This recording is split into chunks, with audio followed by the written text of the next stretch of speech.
Move on to the second part of our 3-on-3 Blazers.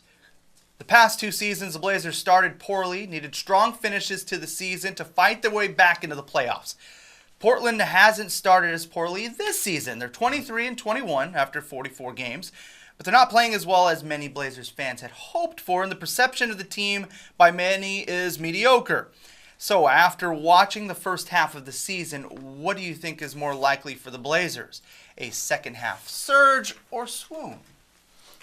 I'll let Jared start off with this. Okay, so I think because they're mediocre and they've been, decidedly mediocre all season, they've never been 2 up, they've never been 2 down. I don't see them going on a big, nice winning streak or a, destructive losing streak.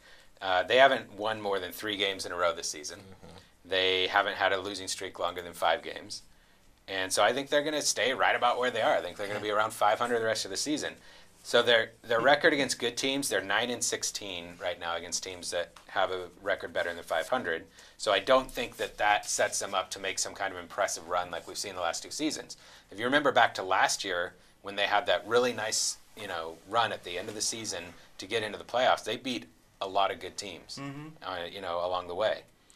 But also, they're beating all the bad teams. They're 14-5 against the rest of their schedule.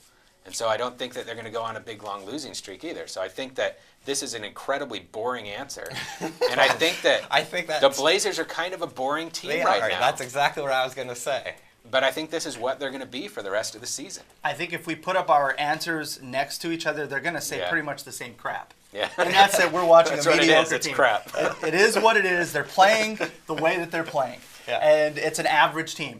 We're basically forced to pick a side on this question, whether we think that they can go on a winning streak or a losing streak, even though they haven't done either one, and we're more than halfway through the season. Yeah. Just based on the schedule and being on the road, and it's not as favorable. If I had to pick, I think that they would go in the bad direction over the good direction. But I agree.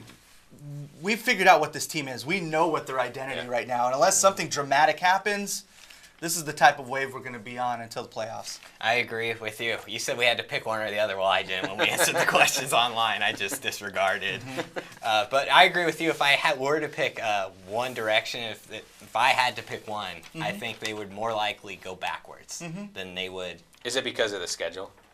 And they haven't won more than 3 games in a row this season. I mean, they did have the 5-game losing streak, and I think they've had 2 other 3-game losing streaks this year. But they haven't won more than 3 in a row. And you mentioned how they're 9-16 against teams with winning records or above 500. Well, they're 3-12 in the last 15. Right, exactly. So it's not like they're getting better. Right, and they're going to have to play more of those teams. And they're going to play more of those teams moving forward. So that's why I could see if I were to pick one, I would say they're more like go backwards, but I'm with you.